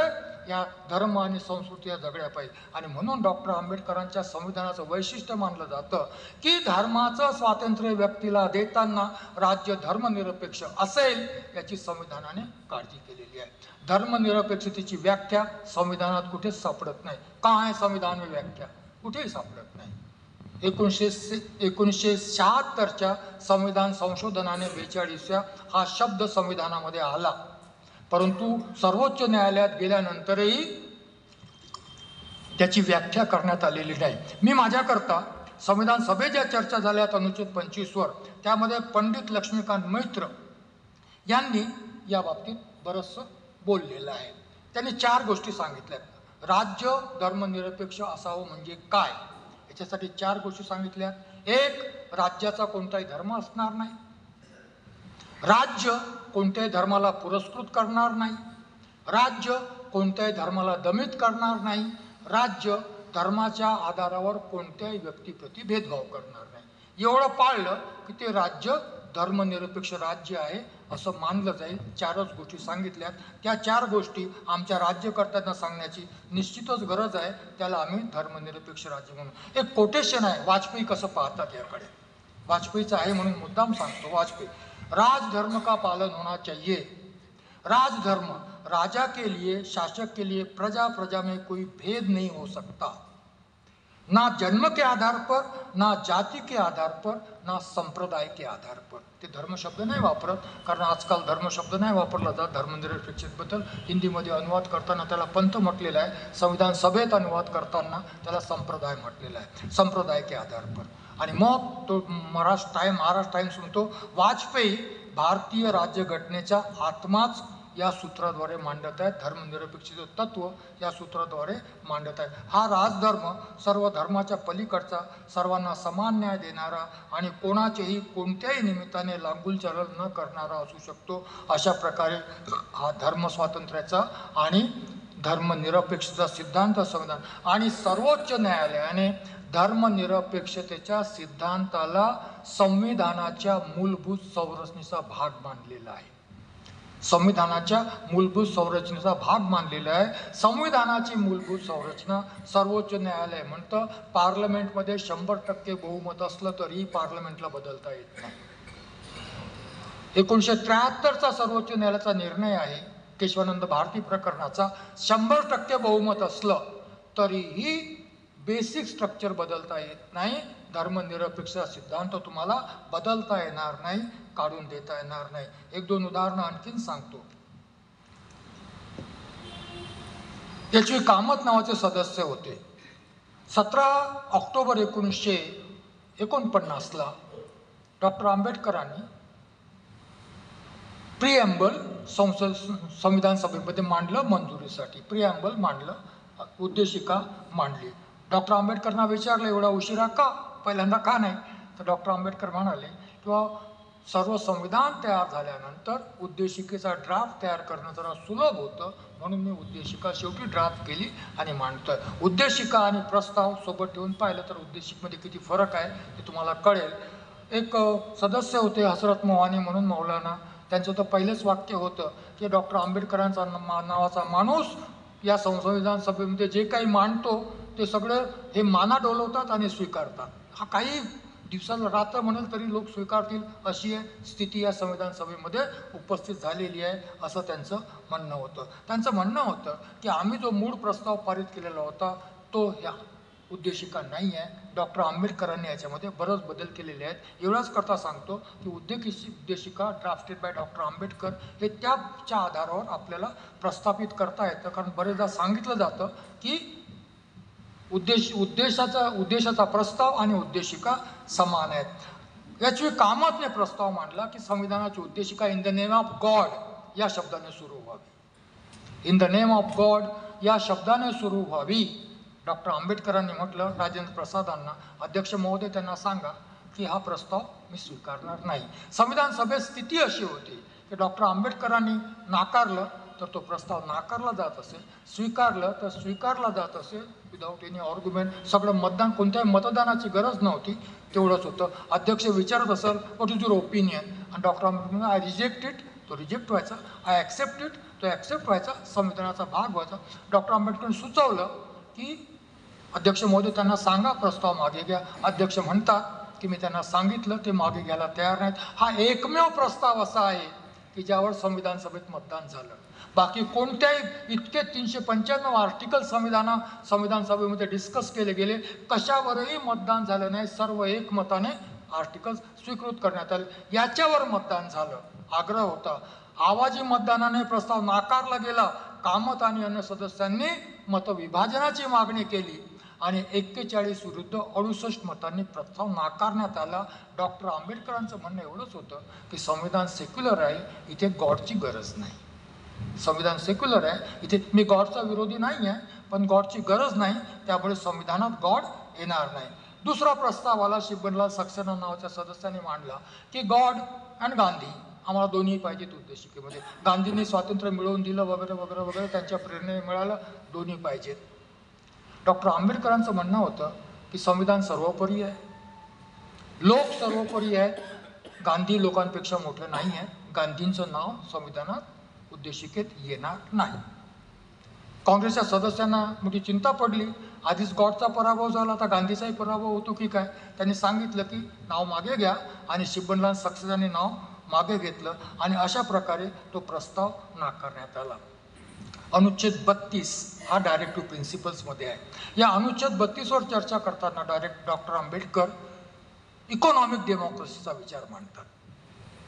अनुच्छेद 32 ची चर्चा करताना संविधानामध्ये इकॉनॉमिक डेमोक्रेसीचा विचार मांडतात आणि डॉक्टर आंबेडकर इकॉनॉमिक डेमोक्रेसीचा जेव्हा विचार मांडतात तेव्हा त्यांचं म्हणणं असं असतं की इकॉनॉमिक डेमोक्रेसी म्हणजे पुन्हा आजीविकेची हमी, ती प्रतिष्ठित आजीविकेची हमी जर नसेल तर फंडामेंटल राईट्सला काहीही अर्थ उरणार नाही. आणि मग या इकॉनॉमिक डेमोक्रेसीच्या समर्थनार्थ डॉक्टर आंबेडकर जे काही म्हणतात, एक मिनिट, ते कोटेशन मी सांगतो तुम्हाला, फार महत्त्वाचं कोटेशन आहे माझ्यासाठी ते.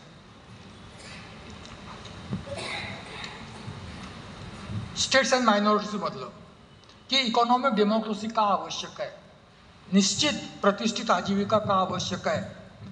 The fear of starvation, the fear of losing house, the fear of losing savings if any, the fear of becoming compelled to take children away from the school, the fear of having a burden on public charity, the fear of having to be buried or burned at the public cost, and all these factors too strong to permit a man to stand for his fundamental rights.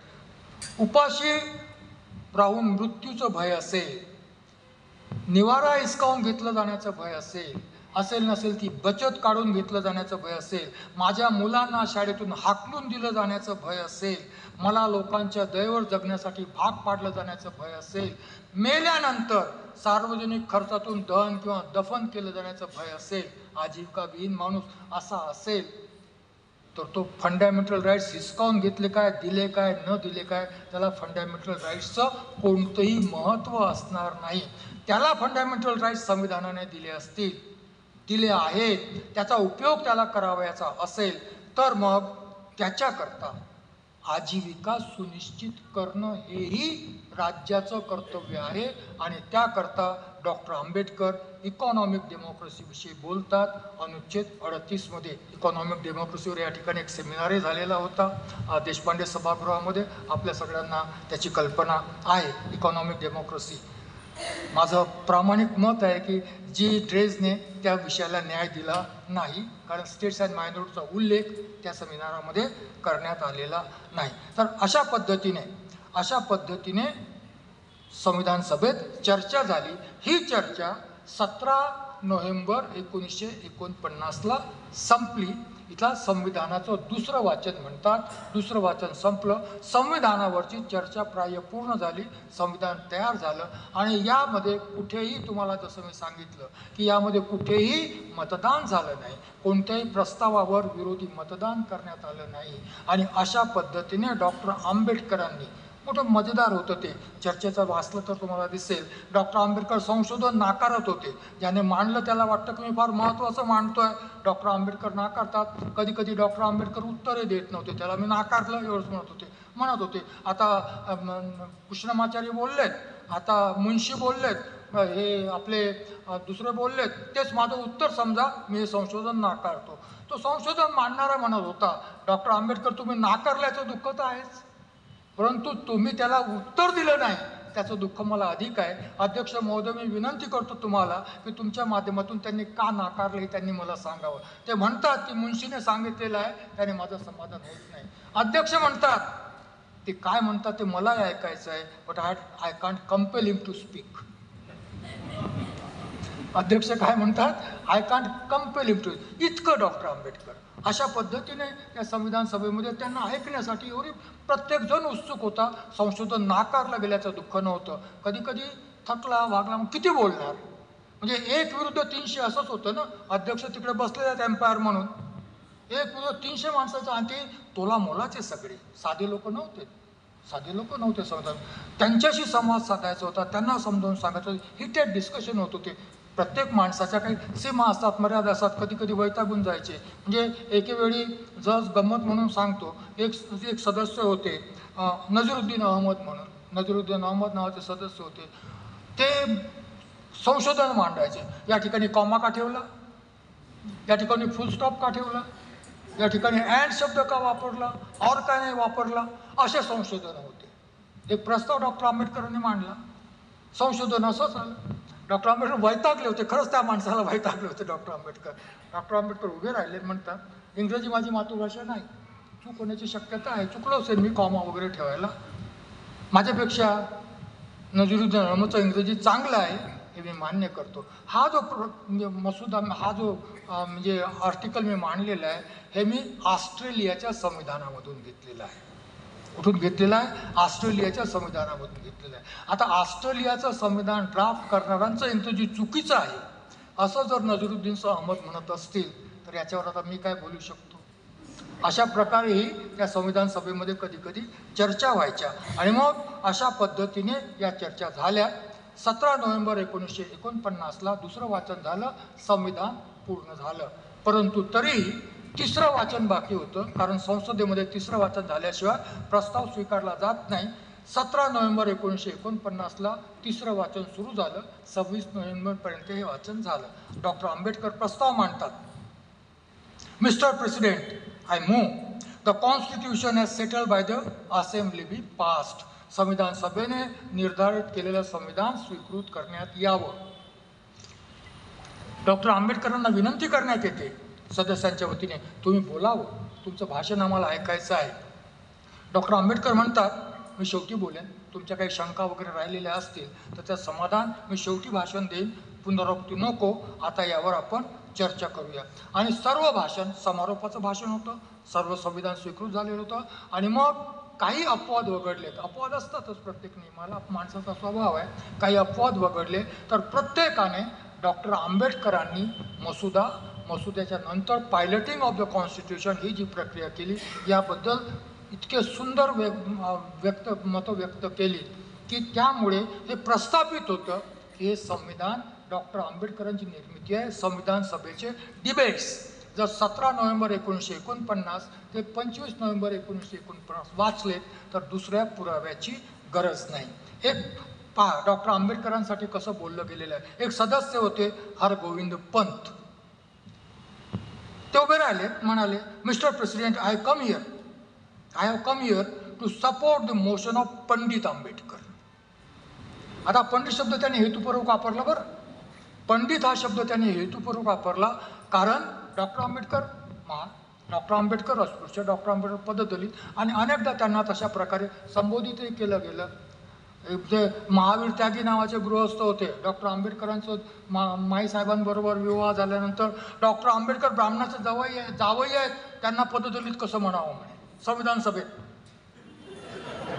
Doctor Ambedkar ब्राह्मणाचे जावई आहेत, त्यांना पददलित कसं म्हणता येईल, त्यांना कशाला आरक्षण पाहिजे, म्हणजे अशाही चर्चा संविधान सभेत कधी कधी होत होत्या. तर हे म्हणतात पंडित, आणि मग ते म्हणतात मी पंडित का म्हणतो, कारण त्यांनी पांडित्यपूर्ण पद्धतीने संविधानाचा मसुदा लिहिला, आणि संविधानाचा मसुदा आमच्याकडून अनपोस स्वीकृत करून घेतला, आणि म्हणून मी डॉक्टर आंबेडकरांना पंडित आंबेडकर म्हणतो असं ते पंत म्हणतात. आणि पुढे पहा, इन्फ्लुएन्स्ड बाय हिज स्कॉलरशिप, त्यांच्या विद्वत्तेने प्रभावित होऊन some of the honourable members have been pleased to confer on him the title of Manu Bhagwan. संविधान सभेचे सदस्य त्यांच्या विद्वत्तेने एवढे प्रभावित झालेत की त्यांनी त्यांना मनु भगवानची उपाधी दिलेली आहे. पॉझिटिव्हली घ्या याला, त्या सांगतो त्याचा संदर्भ, पॉझिटिव्हली घ्या. मनु भगवानची उपाधी दिली आहे. परंतु मला थोडंसं धर्मातलं कळतं, त्यामुळे सध्या मी डॉक्टर आंबेडकरांना मनु म्हणणार नाही, मी त्यांना उपमनु म्हणेन.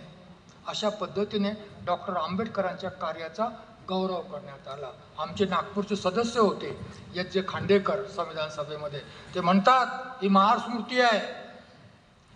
महास्मृती ज्या दिवशी लागू होईल त्या दिवशी मनुस्मृतीचा अंधारयुग संपेल आणि प्रकाश युग सुरू होईल. एका महाराने स्मृती लिहिली, त्याचा आम्हाला अभिमान वाटतो. संविधान सभा डिबेट्समध्ये आहे. एक ज्योतिबा फुलेचे सहकारी होते जे ते संविधान सभेचे सदस्य होते. ते म्हणतात की एका सदस्याने आताच त्यांना मनु म्हटलं. कदाचित त्यांना माहीत नाही की डॉक्टर आंबेडकरांनी मनुस्मृतीचं दहन केलेलं आहे.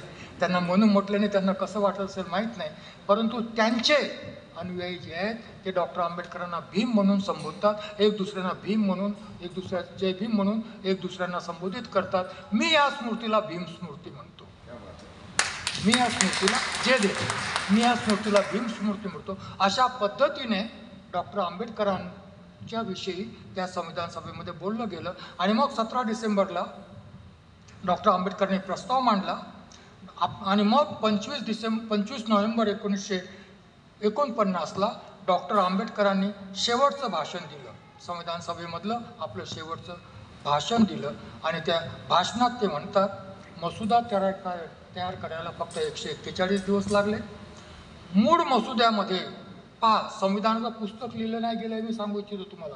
मूळ मसुद्यामध्ये 315 अनुच्छेद आणि 8 अनुसूची होत्या. विकसित होता होता, इव्हॉल्व होता होता फायनली तो मसुदा 395 अनुच्छेद आणि 12 सूची एवढा झाला. म्हणजे मग पुस्तक लिहिलं आणि दिलं का? पुस्तक लिहिलं आणि दिलं का? तो विकसित होत गेला. तो 315 अनुच्छेद आणि 12 अनुसूची. आज संविधानामध्ये 395 अनुच्छेद आणि 12 अनुसूची. आज संविधानामध्ये 395 अनुच्छेद, 12 अनुसूची आणि 2 परिशिष्ट आहेत.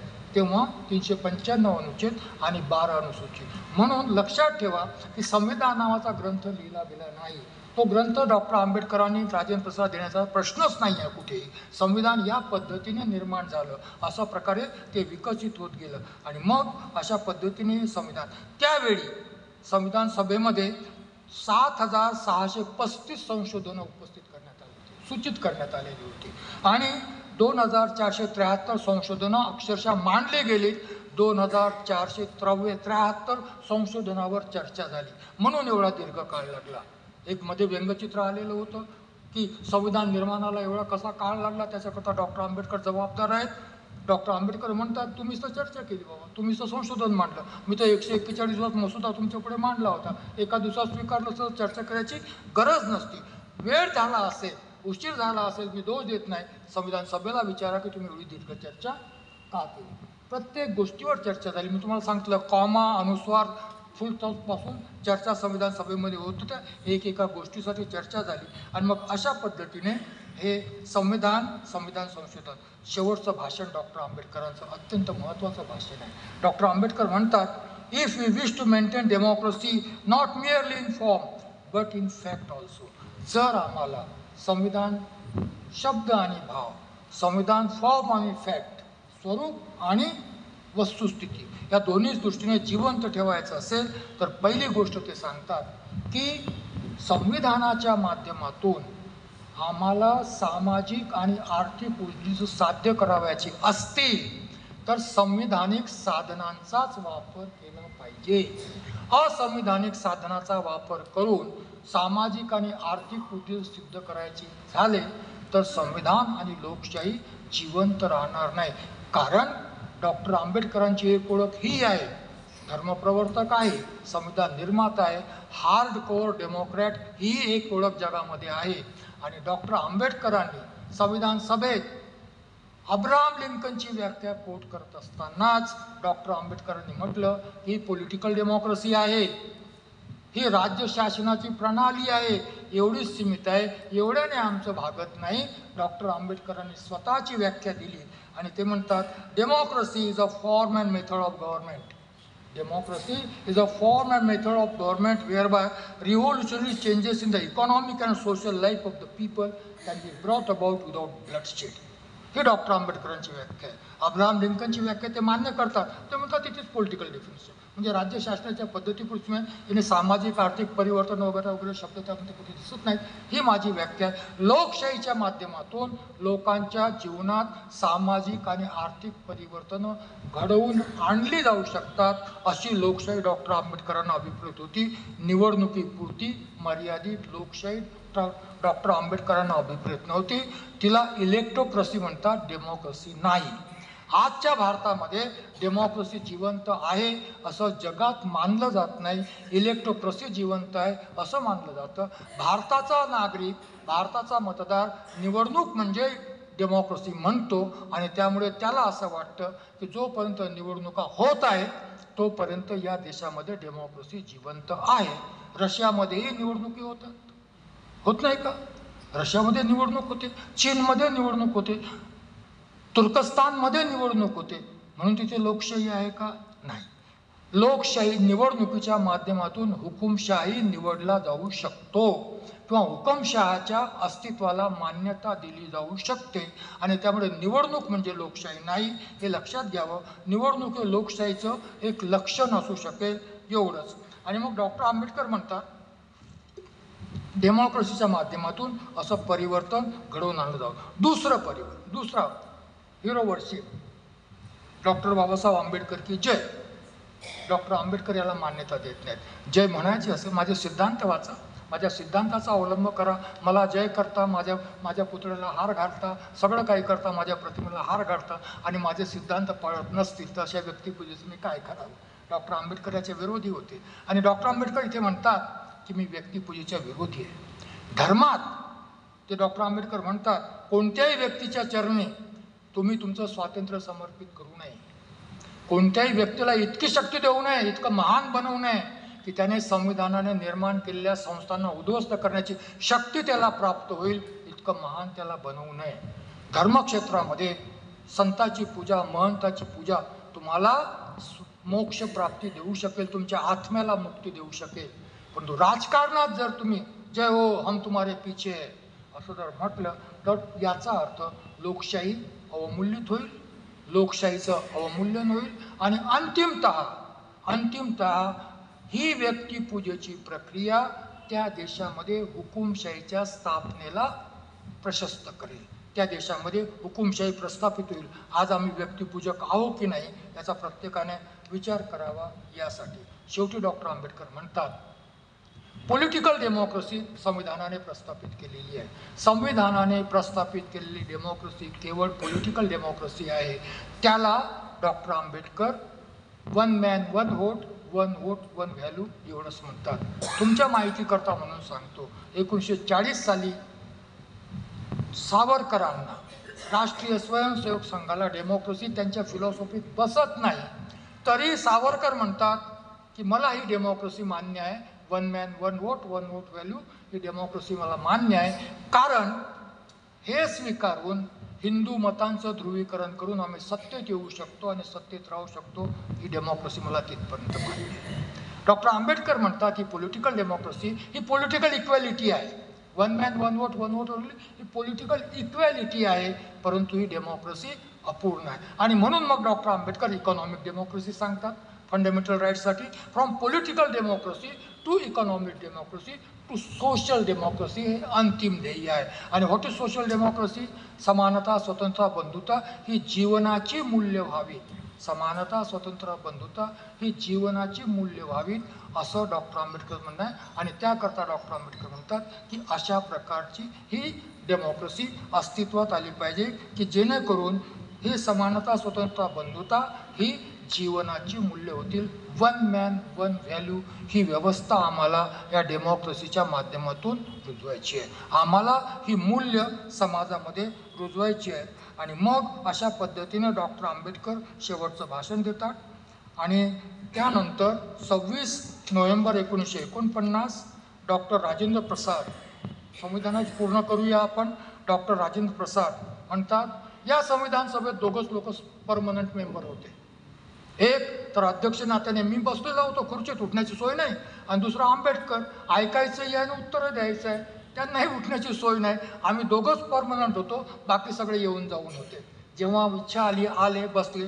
आणि त्यामुळे या संविधानाच्या निर्माणाच्या प्रक्रियेमध्ये डॉक्टर आंबेडकरांनी किती परिश्रम घेतले, किती समर्पणाने डॉक्टर आंबेडकरांनी काम केलं, याचा मी प्रत्यक्ष साक्षी आहे. आणि मग त्यांची प्रकृती ठीक नसतानाही डॉक्टर आंबेडकरांनी हे श्रम केलेत हे आपल्याला माहीत असायला पाहिजे. आणि मग म्हणतात, या संविधान सभेने खूप चांगले निर्णय घेतले, संविधान निर्माण केलं. परंतु मला असं वाटतं या संविधान सभेने डॉक्टर आंबेडकरांची मसुदा समितीवर जी निवड केली, माझ्या दृष्टीने संविधान सभेचा तो सगळ्यात चांगला निर्णय होता. आणि मसुदा समितीने यांना चेअरमन बनवलं, तो त्याचा कळस होता. हे चांगले निर्णय घेतलेत. डॉक्टर आंबेडकरांनी आपल्या पदाला केवळ न्याय दिला नाही, पदाची गरिमा वाढवली. मी डॉक्टर आंबेडकरांचं अभिनंदन करतो, असं डॉक्टर राजेंद्र प्रसाद 26 नोव्हेंबर 1949च्या भाषणामध्ये म्हणतात.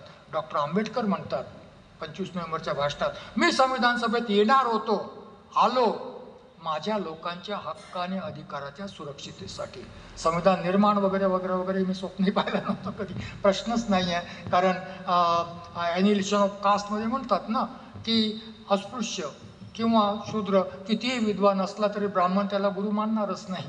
तर मी संविधान निर्माणाची अपेक्षा कशी करू शकतो? त्यामुळे मी आलो माझ्या लोकांचे हक्क सुरक्षित राखण्यासाठी. मला मसुदा समितीवर निर्वाचित केलं, मला आश्चर्याचा धक्का बसला. अध्यक्ष बनवलं, त्याहीपेक्षा आश्चर्यचकित झालो. या माध्यमातून संविधान सभेने मला माझ्या देशाची सेवा करण्याची संधी दिली, त्याबद्दल मी संविधान सभेचा आभारी आहे. डॉक्टर आंबेडकर, ही नम्रता आहे. मला संविधानाच्या या माझ्या देशाची सेवा संविधान निर्माणाची म्हणत नाही, माझ्या देशाची सेवा करण्याची संधी दिली, त्याबद्दल मी आभारी आहे. आणि मग प्रेसिडेंटचं झालं भाषण. प्रेसिडेंट म्हणतात, आणि त्याच्यानंतर मग शेवटचं आहे. प्रेसिडेंट म्हणतात, आता एकच काम राहिलेलं आहे की संविधानाला स्वीकृती प्रदान करणं. आणि मग म्हणतात, it now remains to put the motion which was moved by doctor Ambedkar. Doctor आंबेडकरांनी जो प्रस्ताव मांडला होता 17 नोव्हेंबर 1949ला जो प्रस्ताव मांडलेला होता, तो प्रस्ताव आता मी मतासाठी मांडतो. प्रस्ताव असा आहे, the constitution as settled by the assembly be passed. आणि प्रस्ताव पारित होतो. प्रचंड हर्षध्वनी, प्रचंड टाळ्या. आणि संविधान अशा पद्धतीने स्वीकृत होतं. 24 जानेवारी 1950, बऱ्याचशा लोकांना याची कल्पना आहे की नाही मला माहीत नाही. 24 जानेवारी 1950ला संविधान सभेचं एका दिवसाचं सत्र आयोजित करण्यात आलेलं होतं. 24 जानेवारी 1950ला संविधान सभेचं एका दिवसाचं सत्र आयोजित करण्यात आलेलं होतं. सत्राचा अजेंडा 2 होता. एक तर भारताच्या राष्ट्रपतीची निवडणूक. संविधान सभा संसद म्हणून होती. त्या संसदेने 24 जानेवारी 1950ला राष्ट्रपतीची निवड केली, राजेंद्र प्रसाद. आणि दुसरं सगळ्यात महत्त्वाचं काम, संविधान तर झालं, निर्माण झालं, परंतु जोपर्यंत सही होत नाही तोपर्यंत ते डॉक्युमेंट ऑथेंटिक होत नाही. सह्या कुठे झाल्यात अजून? मग 24 तारखेला सह्यांसाठी संविधानाच्या प्रती पटलावर ठेवण्यात आल्या. 3 प्रती मूळ, पहिली इंग्रजी प्रत, हस्तलिखित, आणि त्यावर इल्युमिनेटेड बाय द आर्टिस्ट लोकांनी चित्र काढलेली अशी संविधानाची हस्तलिखित प्रत, दुसरी संविधानाची प्रिंटेड प्रत, आणि तिसरी हिंदीची हस्तलिखित प्रत. 3 प्रती, मूळ प्रती त्या ठिकाणी पटलावर ठेवण्यात आल्यात. आणि सदस्यांना आवाहन करण्यात आलं की तुम्ही एकेकाने यावं आणि या संविधानाच्या प्रतींवर आपली हस्ताक्षर करावं, आपली स्वाक्षरी करावी आणि अशा पद्धतीने संविधानाच्या प्रतीवर स्वाक्षऱ्या केल्यात उपस्थित सदस्यांनी आणि मग ते संविधान ऑथेंटिकरित्या संविधान झालं. 26 जानेवारीला लागू केलं. प्रतीवर सिग्नेचर केल्यानंतर प्रती कुठे गेल्यात मला नाही माहीत, कुठेतरी त्यांच्या जे कुठे त्यांना ठेवलं असेल तिथे गेल्या असतील त्या, पण असं संविधान निर्माण झालं. संविधान नावाचा ग्रंथ डॉक्टर आंबेडकरांनी राजेंद्र प्रसादला दिला. असं कुठे दिसलं का तुम्हाला? आता 24 जानेवारीपर्यंत तर नाही दिसलं. आणि मग अध्यक्ष घोषित करतात की आता संविधान सभा अनिश्चित कालपर्यंत स्थगित करण्यात येत आहे. संविधान सभा अनिश्चित कालपर्यंत स्थगित झाली. संसद 1952 पर्यंत पहिली लोकसभा निवडणूक होईपर्यंत जिवंत होती आणि मग डॉक्टर आंबेडकर पूर्वतयारीचा भाग होते.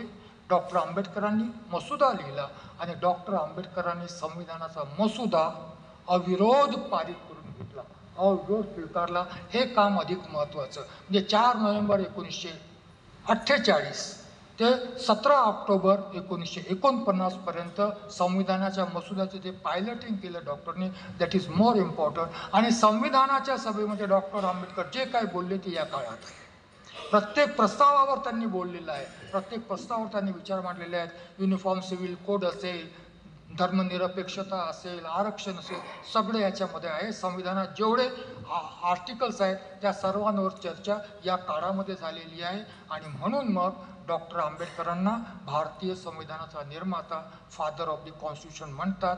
संविधान सभा म्हणते. बाकीच्या कोणी चॅलेंज केलं त्याला म्हणा संविधान सभा डिबेट्स वाच आणि त्यांना विचार की तुम्ही त्यांना डॉक्टर आंबेडकरांना का म्हणता, संविधानात जा विचारायला तिकडे जायचं असेल तर. आम्हाला माहीत नाही. संविधान सभा भारत सरकारचं अधिकृत डॉक्युमेंट आहे, प्रकाशित केलेलं आहे. त्याच्यावर आम्ही विश्वास ठेवतो. धन्यवाद.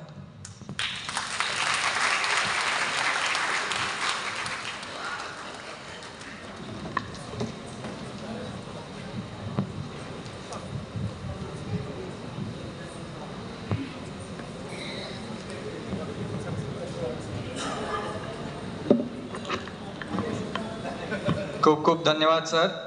आपण सर्वांनी बसून राहायचं आहे. कार्यक्रम संपलेला नाही आहे. कार्यक्रम आता आपण समाप्तीच्या दिशेने पुढे चाललो आहोत. खूपच सुंदर आपल्याला सरांनी आजचा विषय समजावून दिलेला आहे आणि हा विषय आपल्याला समजून घेणं अत्यंत महत्त्वाचं पण आहे. पहिला आपला आजचा व्याख्यानाचा पहिला दिवस आहे. सरांचं खूप खूप धन्यवाद. आणि हा जो विषय आहे या विषयावरती आपल्याला जे आज अध्यक्ष लाभलेले आहेत डॉक्टर श्यामराव कोरोटी सर, जे अधिष्ठाता आहेत मानव विज्ञान विद्याशाखेचे. सरांचा परिचय तर आपल्या सगळ्यांना आहे आणि